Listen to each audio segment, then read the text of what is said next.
Alors, on va commencer dans l'évangile de Jean. L'évangile de Jean est le chapitre 14. L'évangile de Jean, chapitre 14, c'est le verset 1. Jean 14 et verset 1. Que votre cœur ne se trouble point.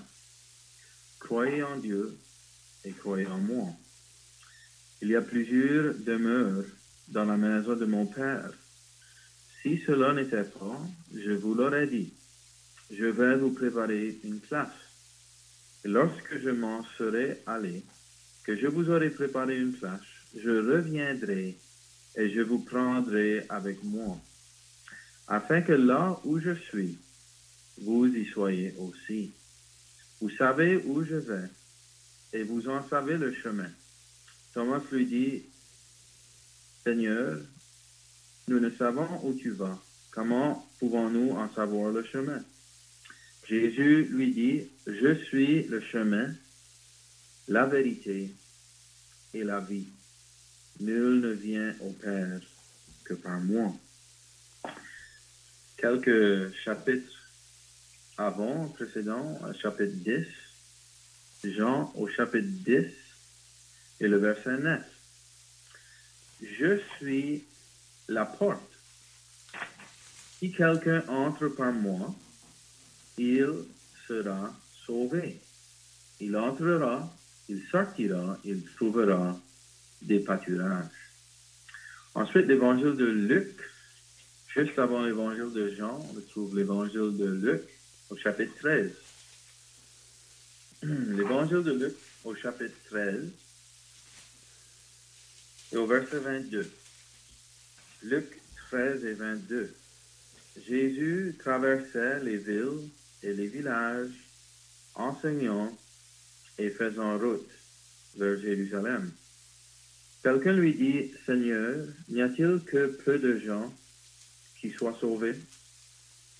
Il leur répondit, efforcez-vous d'entrer par la porte étroite, car je vous le dis, beaucoup chercheront à entrer et ne le pourront pas.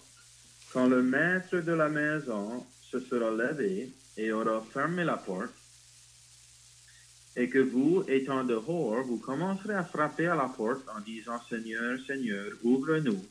Il vous répondra, je ne sais d'où vous êtes. Alors vous vous mettrez à dire, nous avons mangé et bu devant toi, et tu as enseigné dans nos rues. Et il répondra, je vous le dis, je ne sais d'où vous êtes. Retirez-vous de moi, vous tous, ouvriers d'iniquité. C'est là qu'il y aura des pleurs et des grincements de dents. Et une dernière lecture au chapitre 16 du même évangile, l'évangile de Luc au chapitre 16 et au verset 19.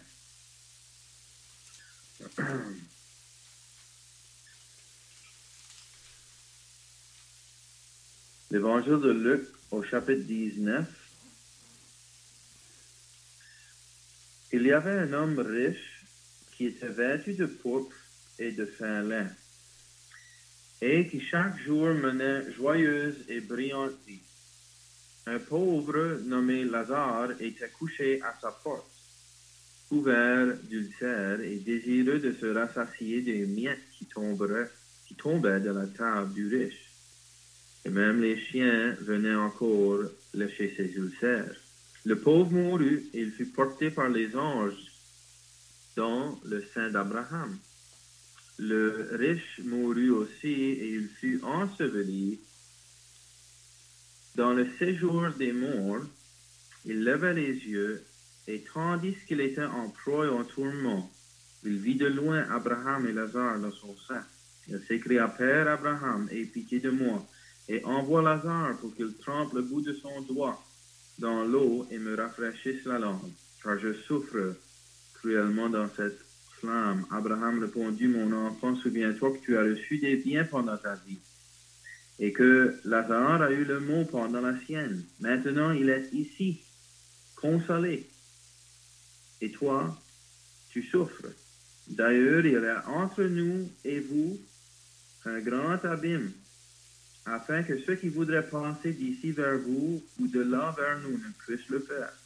Le riche dit, je te prie donc, Père Abraham, d'envoyer Lazare dans la maison de mon père, car j'ai 5 frères. C'est pour qu'il leur atteste ces choses, afin qu'ils ne viennent pas aussi dans ce lieu de tourment. Abraham répondit dans Moïse et les prophètes, qu'ils les écoutent. Et il dit, non, Père Abraham, mais si quelqu'un des morts va vers eux, ils se repentiront. Et Abraham lui dit, s'ils n'écoutent pas Moïse et les prophètes, ils ne se laisseront pas persuader, même si quelqu'un des morts ressuscitait. Ce qu'on va lire dans la sainte parole de Dieu. On sait que Dieu va bénir sa parole et prie sa bénédiction sur les commentaires qui vont suivre et le message de l'Évangile. Alors, on a lu ce soir à propos de plusieurs places, plusieurs lieux dans la parole de Dieu. Et vraiment, je suis en train de penser ce soir à 3 lieux. On a lu à propos de la maison du Père. Ça, c'est un lieu céleste. On a lu à propos du séjour des morts, le lieu de tourment. Ça fait référence à l'enfer. Ces 2 lieux sont des lieux éternels. Et on a aussi lu à propos de ce monde, cette terre, le lieu terrestre. Et récemment, je pense à ce thème parce que, comme vous le savez, on est tous restreints à nos foyers ces jours. On vit dans des temps sans précédent. Et la majorité d'entre nous, ici ce soir, on est chez nous. On est limité à la maison ou l'appartement où on vit. Les 4 murs nous entourent, la porte, et on a appris ces derniers temps à vivre chez nous. Alors, je pense à cela. Tout de suite, on est restreint, on est limité, on est enfermé en quelque sorte, ici dans le monde, sur la terre. Et ça m'a fait penser au lieu éternel, à notre destinée éternelle. Parce que la parole de Dieu est claire qu'il y a 2 destinées, il y a 2 lieux sur après la mort. Est-ce que vous vous êtes jamais demandé où est-ce que vous serez pour l'éternité? Est-ce que vous serez dans la maison du Père ou est-ce que vous allez vous retrouver dans le séjour des morts, le lieu que la parole de Dieu appelle l'enfer, le lieu de tourment? Alors, on a lu dans Jean chapitre 14 à propos d'un lieu merveilleux. Le Seigneur Jésus-Christ, ici, nous parle de la maison du Père. On lit autre part dans les Écritures de les gloires et les merveilles de ce lieu. Un lieu absolument merveilleux. Nul œil a vu ou aurait entendu ce que Dieu a réservé pour ses enfants, pour son peuple. C'est des merveilles que nulle personne a expérimentées ici sur la terre. Des joies incomparables, la gloire de Dieu pour toute l'éternité. Là où Dieu habite, la résidence de Dieu, la demeure éternelle de Dieu. Et le Seigneur Jésus-Christ pouvait confirmer, il pouvait rassurer les siens qu'il allait leur préparer une place. dans la maison de son Père. La maison, il y a plusieurs demeures, dit-il, dans la maison de mon Père. Je vais vous préparer une place. Il parle de son retour.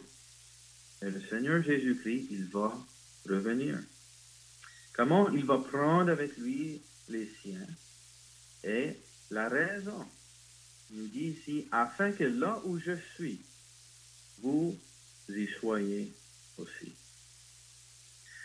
Est-ce que vous êtes assuré d'être un jour dans la maison du Père?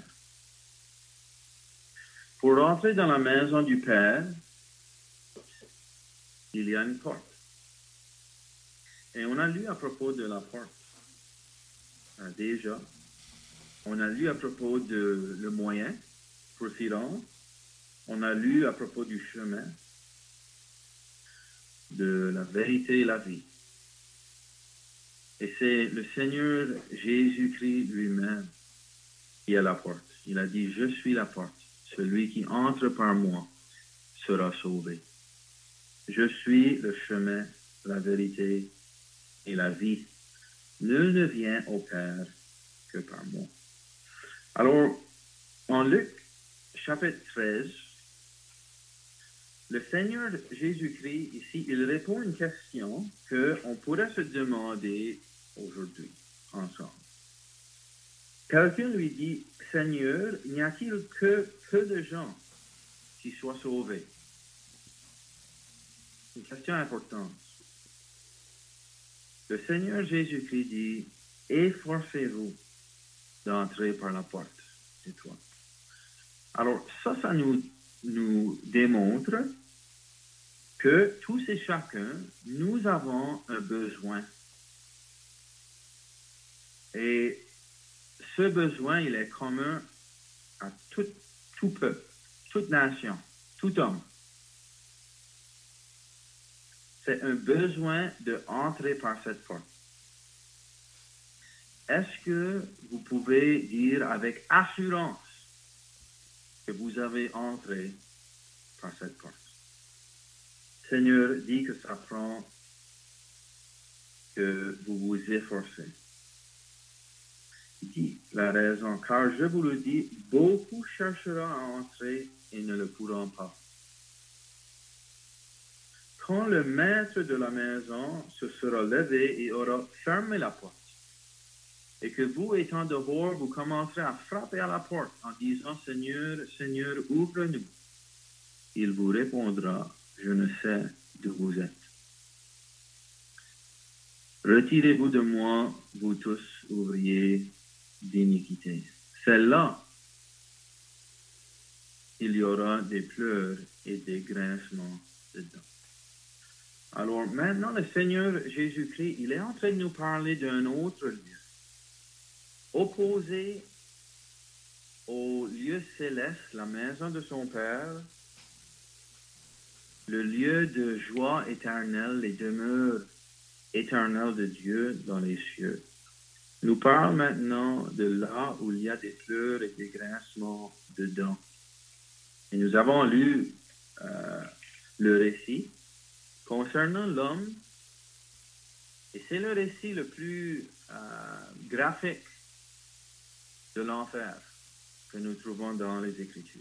Un homme véritable qui est tombé dans les flammes de l'enfer. Il s'est retrouvé, il s'est levé les yeux dans le séjour des morts. Il est dans un lieu où il n'y a pas de consolation, mais qu'il y a des tourments.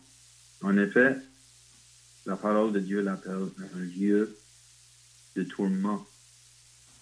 Et la raison pour laquelle ce monsieur est mort et a levé ses yeux dans le séjour des morts, dans les tourments, dans cette demeure éternelle. On le lit plus tard. C'est parce que il ne s'était jamais repenti de ses péchés. Il demandait que quelqu'un aille à ses frères qui étaient encore vivants pour les avertir qu'ils avaient à se repentir de peur qu'ils se retrouvent aussi dans les flammes. C'est un passage très solennel. Probablement, on aimerait plutôt entendre parler de la maison du Père. On aimerait plutôt entendre parler de les lieux célestes de joie éternelle. Mais d'entendre parler d'un lieu de tourment, lieu de flamme, de ténèbres, de souffrance, là où on souffre cruellement pour nos péchés, sans avoir repenti. Mais la vérité est celle-ci. Si jamais vous allez être dans la maison du Père, il faut premièrement faire face au fait que vous avez un besoin devant Dieu et que vous avez besoin d'entrer par la porte. Alors, j'aimerais vous demander la question, est-ce que vous pouvez facilement retourner dans votre mémoire au moment où vous êtes rentré par la porte et tous vos péchés ont été pardonnés à ce moment même-là, en entrant par l'entremise du Seigneur Jésus-Christ, par la foi, tous vos péchés ont été enlevés, lavés, et vous étiez assurés du ciel dès lors d'être dans la maison du Père. Ça, la parole de Dieu appelle le salut. C'est de recevoir la vie éternelle. C'est d'être né de nouveau. Cela, on le reçoit par la foi. Ce n'est pas par les œuvres. Alors, ce n'est pas en étant religieux ou en faisant que ce soit pour obtenir la faveur de Dieu. Mais c'est plutôt l'opposé. C'est de réaliser que mes péchés sont tellement sérieux et graves qu'ils ont besoin d'être jugés et que je suis un pécheur condamné et coupable devant Dieu et je ne mérite pas la maison du Père. Je mérite le séjour des morts, le lieu de tourment pour mes péchés. Ça, la parole de Dieu appelle la repentance. Ça, c'est la sincérité du cœur d'un individu. Quand la personne vient à se soumettre à ce que la parole dit à propos d'eux, se courbe dans la présence de Dieu et confesse qu'ils ne sont pas dignes d'être dans la maison du Père. Ça, c'est la repentance. Et si vous vous repentiez de vos péchés ce soir, on veut vous dire qu'il y a une bonne nouvelle pour vous autres. Sans rentrer dans tous les détails, j'aurais aimé de mentionner la maison de Dieu sur la terre qui existait autrefois de façon physique dans la nation d'Israël. À Jérusalem, il y avait un temple institué par Dieu dont l'architecte était Dieu lui-même. Il avait donné les plans. Et c'était la maison de Dieu. Il y avait un lieu très saint dans cette maison où Dieu assurait sa présence. Et une fois par année, un homme, le sacrificateur, il pouvait rentrer avec du sang, le sang d'animaux sacrifiés. Seulement une fois par année. Et même il craignait qu'il n'allait pas survivre cette expérience.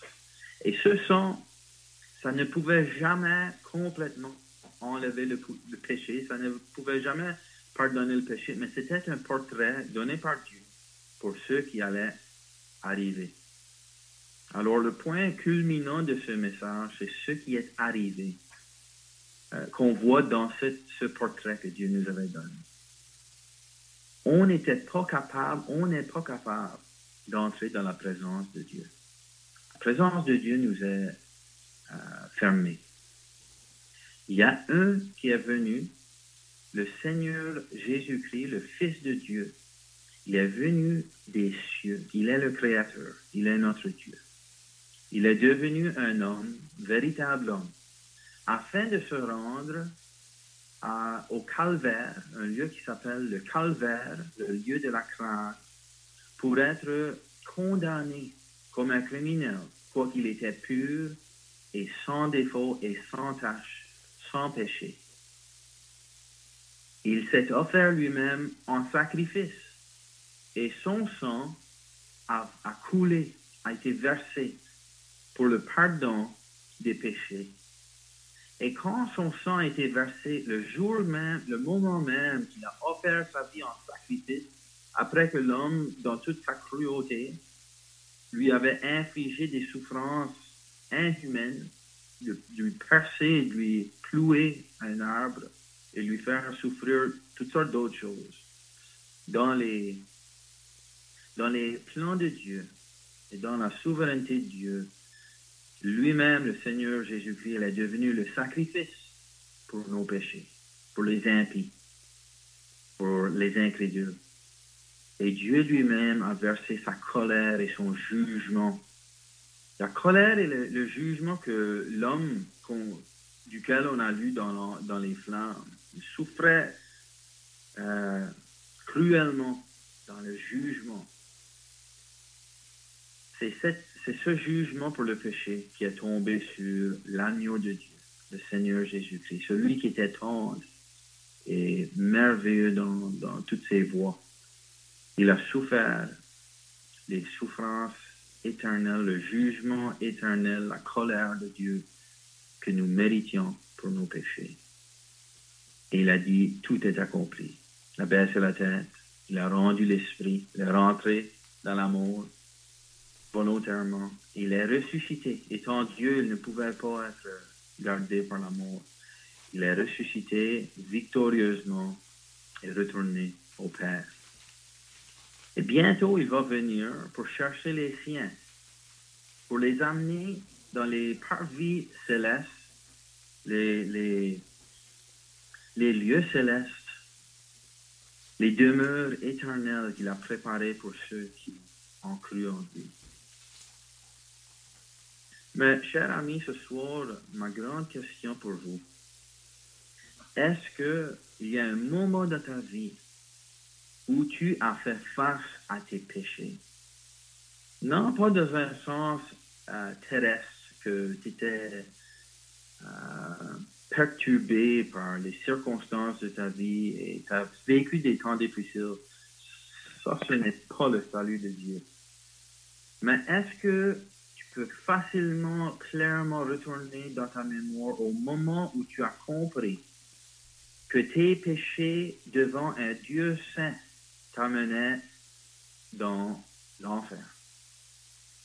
Tu avais la colère de Dieu qui habitait sur ta personne, réservée pour toi, et que tu t'es tourné vers Dieu en repentance, et que tu as entré par la porte.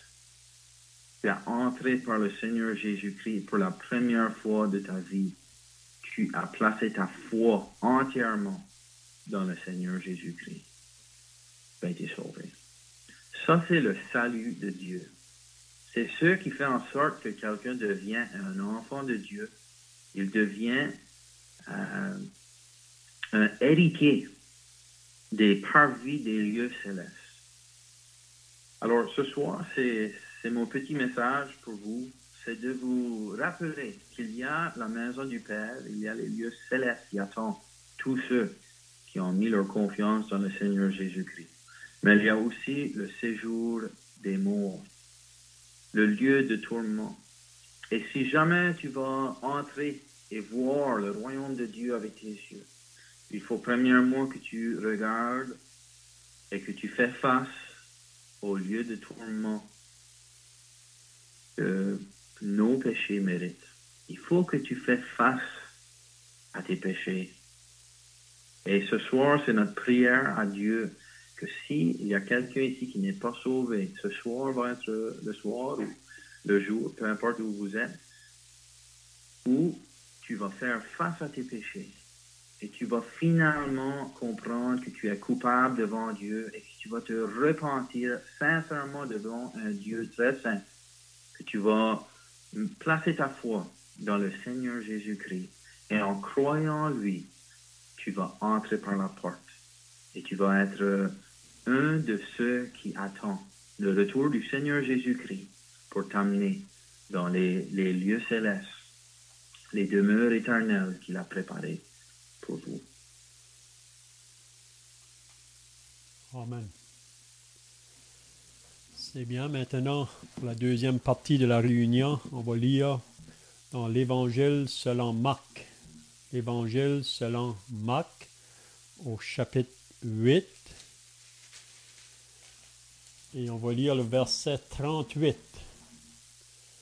Marc, chapitre 8, et le verset 38, ce sont les paroles de Jésus qui dit « Car quiconque, ou n'importe qui, quiconque aura honte de moi et de mes paroles, au milieu de cette génération adultère et pécheresse, le Fils de l'homme aura aussi honte de lui quand il viendra dans la gloire de son Père avec les saints anges. Quiconque aura honte de moi et de mes paroles. » On va aller maintenant dans l'épître de Paul aux Romains. Matthieu, Marc, Luc, Jean, les Actes des Apôtres et l'épître de Paul aux Romains. Au chapitre 1, l'épître de Paul aux Romains au chapitre 1, et on lit le verset 1 jusqu'au verset 4. Paul, serviteur de Jésus-Christ, appelé à être apôtre, mis à part pour annoncer l'évangile de Dieu, qui avait été promis auparavant de la part de Dieu par ses prophètes dans les Saintes Écritures, et qui concerne son Fils, né de la postérité de David, selon la chair, et déclaré Fils de Dieu avec puissance, selon l'Esprit de sainteté, par sa résurrection d'entre les morts, Jésus-Christ notre Seigneur. Maintenant, on va aller au verset 14 du chapitre 1. Le verset 14, c'est toujours l'apôtre Paul qui dit « Je me dois aux Grecs et aux barbares, aux savants et aux ignorants. Ainsi j'ai un vif désir de vous annoncer aussi l'Évangile, à vous qui êtes à Rome. Car je n'ai point honte de l'Évangile. C'est une puissance de Dieu pour le salut de quiconque croit, du juif premièrement, puis du grec, parce qu'en lui est révélée la justice de Dieu par la foi et pour la foi, selon qu'il est écrit, le juste vivra par la foi. Donc c'est tout ce qu'on va lire dans la parole de Dieu, espérant que le Seigneur va bénir sa parole avec ça qu'on a déjà entendu. Donc le premier verset que j'ai voulu lire ce soir, ce sont les paroles de Jésus qui pouvait dire « Quiconque aura honte de moi et de mes paroles, au milieu de cette génération adultère et pécheresse, le Fils de l'homme aura aussi honte de lui quand il viendra dans la gloire de son Père avec les saints anges. Donc Jésus ici, il dit une parole qui est très solennelle. Puis la question ce soir que j'aimerais de demander à tous ceux qui sont à l'écoute, est-ce que toi ce soir, tu as honte de Jésus et de ses paroles? C'est ça que Jésus nous dit ici. Quiconque aura honte de moi et de mes paroles. Est-ce que toi ce soir, tu as honte de Jésus et de ses paroles? Puis Jésus dit, dans sa génération était adultère et pécheresse. Puis vous savez qu'aujourd'hui, 2000 ans plus tard, nous vivons encore dans une génération qui est adultère et pécheresse. Puis vous savez que la parole de Dieu nous dit, l'apôtre Paul l'a dit dans l'épître de Paul aux Romains, au chapitre 3, « Car tous ont péché et sont privés de la gloire de Dieu. » Donc, tous ont péché, ça comprend moi, ça comprend toi ce soir.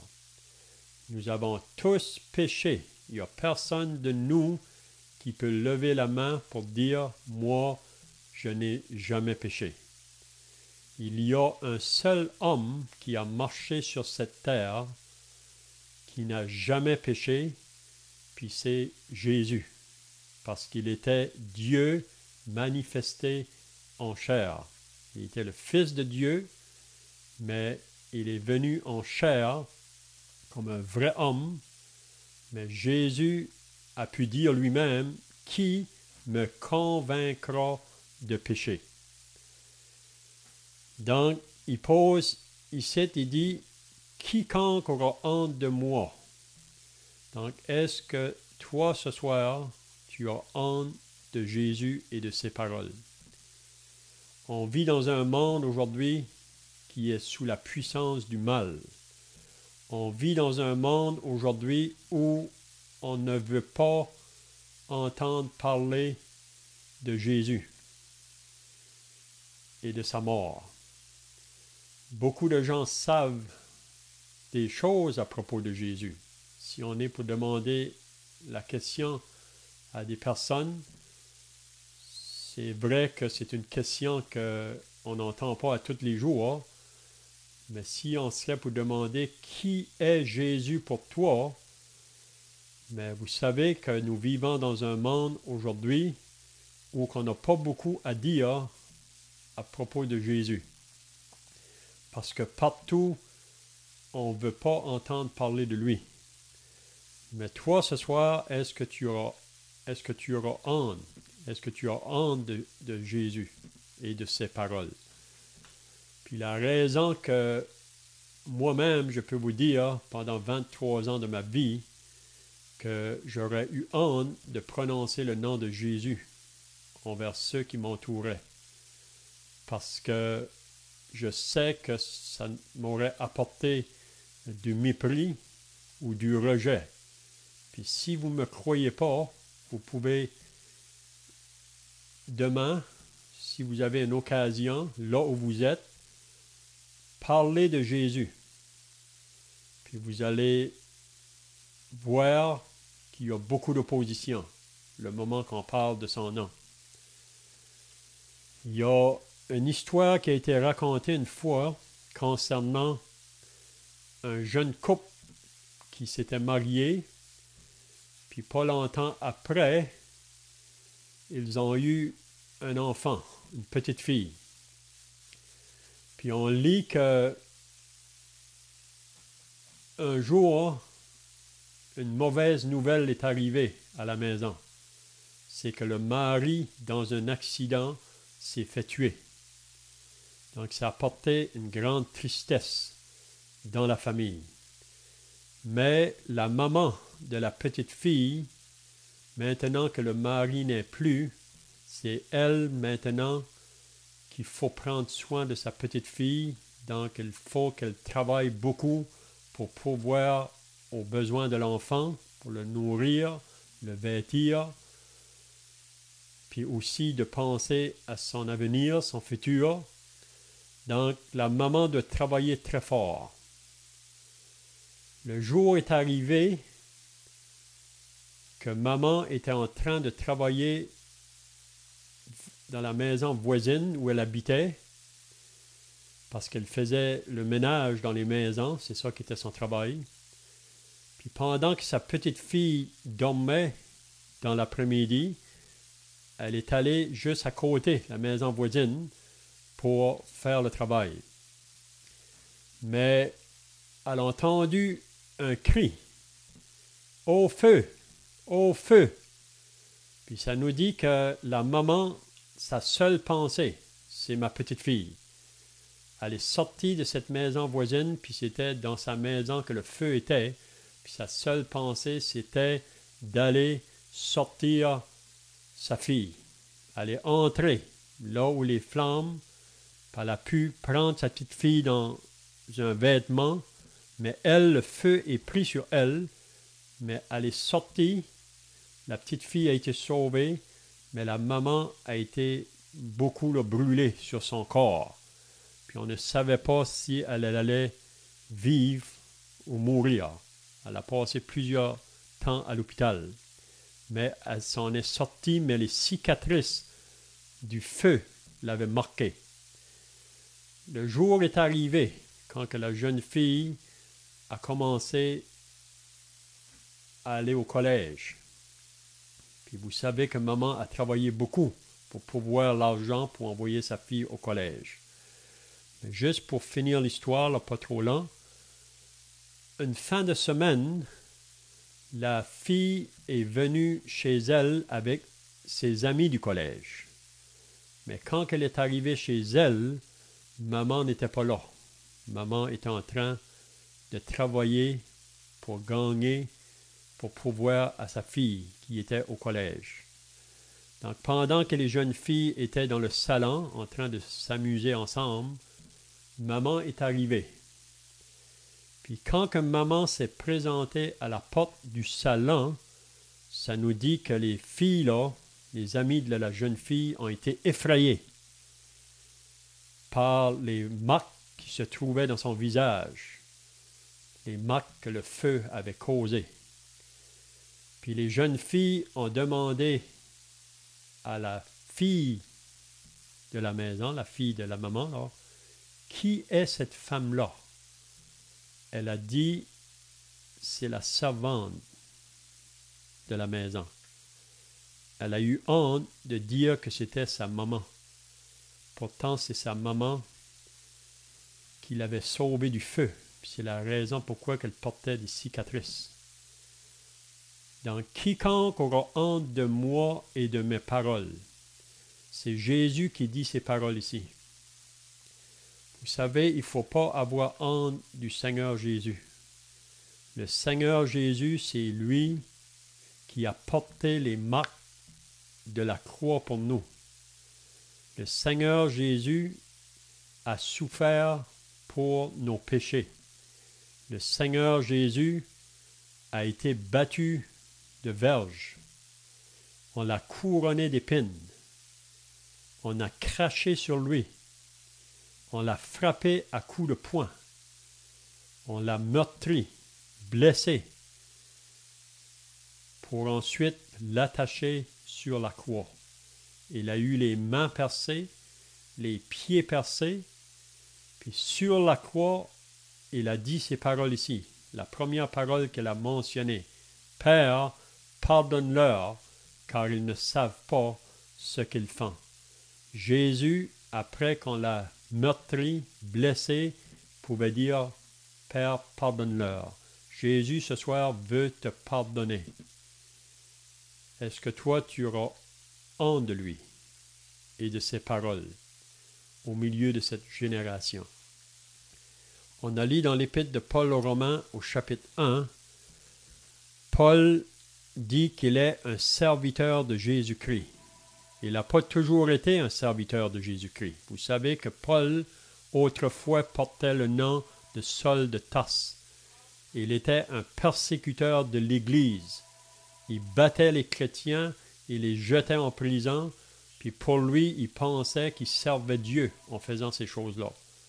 Mais un jour, vous savez que Paul ou Saul de Tarse s'en allait sur un chemin vers Damas pour aller prendre les chrétiens là pour les jeter en prison. Il a été arrêté sur son chemin. Une voix s'est faite entendre du ciel. Vous savez, il a vu une lumière qui était plus brillante que celle du soleil. Il a été jeté en bas de sa monture, puis il a entendu une voix « Saul, Saul, pourquoi me persécutes-tu » Il a dit « Qui es-tu, Seigneur » Jésus a dit « Je suis Jésus que tu persécutes ». Puis à partir de ce jour-là, cet homme-là a été complètement transformé. Il est passé des ténèbres à la lumière, de la puissance de Satan à Dieu. Puis Jésus lui a dit ce jour-là, Paul ou Saul, je t'ai choisi afin que tu ailles vers mon peuple, pour que tu leur ouvres les yeux, et aussi envers les païens, pour qu'ils passent des ténèbres à la lumière. Puis l'apôtre Paul est l'homme qui a annoncé l'Évangile aux Juifs et aux païens. Puis l'Évangile qu'il annonçait, ça ne venait pas de lui. Il nous fait comprendre que cet Évangile-là, c'est venu de Dieu. Ça vient du ciel, ça ne vient pas de la terre. L'Évangile, c'est la bonne nouvelle. Puis cet Évangile-là, les prophètes l'ont annoncé dans l'Ancien Testament. Si vous lisez Ésaïe 53, le prophète Ésaïe nous a annoncé le message de l'Évangile concernant Jésus, celui qui était l'homme méprisé, abandonné, homme de douleur, habitué à la souffrance. Mais je veux terminer avec le verset 16 du chapitre 1 de l'Épître aux Romains. Même juste avant, là, Paul disait « Je me dois aux Grecs et aux barbares, aux savants et aux ignorants. Ainsi, j'ai un vif désir de vous annoncer aussi l'Évangile. » L'apôtre Paul voulait annoncer ce message-là. L'apôtre Paul, après qu'il a été sauvé, il a été jusqu'à la mort pour annoncer ce message-là. Puis il nous disait au verset 16, Jésus nous dit « Celui qui aura honte de moi et de mes paroles. » Mais Paul nous dit ici « Car je n'ai point honte de l'Évangile. » Je n'ai point honte d'annoncer cette bonne nouvelle, même si cela va me causer de la persécution, si cela va me causer beaucoup de souffrance, je n'ai point honte de l'Évangile, parce que Paul a compris le prix que Jésus a payé pour sauver son âme. Parce que si Jésus n'avait pas été à la croix, Paul aurait été sous le jugement de Dieu pour l'éternité. Il aurait été dans ce lieu de tourment que notre frère vient de mentionner. Un lieu là où le feu ne s'éteint point, où les vers ne meurent point. Mais Paul a compris l'amour de Dieu pour lui, puis maintenant il veut l'annoncer aux autres. Je n'ai point honte de l'Évangile. C'est la puissance de Dieu pour le salut de quiconque croit. Donc dans ce message-là, il y a une puissance, mais c'est seulement pour ceux qui vont y croire. Puis le message de l'Évangile, c'est pour tous. Paul ici, il divise le monde en deux parties, les Juifs ou les Grecs. Donc tous ceux qui vont croire à ce message-là, qui vont croire premièrement à leur condition de pécheurs perdus devant Dieu, parce qu'il faut que chaque homme arrive à la repentance, à cette conclusion-là qu'il est perdu. Mais Dieu, dans son amour, a prouvé son amour en envoyant son Fils. Puis ce soir, quiconque, n'importe qui va croire en Jésus, qui va mettre sa confiance en lui, il promet la vie éternelle. Dieu a tant aimé le monde, c'est toi, c'est moi, qu'il a donné son Fils unique afin que quiconque croit en lui, croit en Jésus, ne périsse point, il n'ira pas en enfer, mais qu'il ait la vie éternelle. Donc on espère ce soir que s'il y a quelqu'un encore qui n'a pas entré par la porte, comme qu'on a entendu, c'est le temps propice, c'est maintenant, c'est pas demain, demain ne nous appartient pas. Donc on espère que le Seigneur va parler à quelqu'un si vous n'avez pas encore fait la décision. Donc on pourrait demander à notre frère René pour terminer par la prière.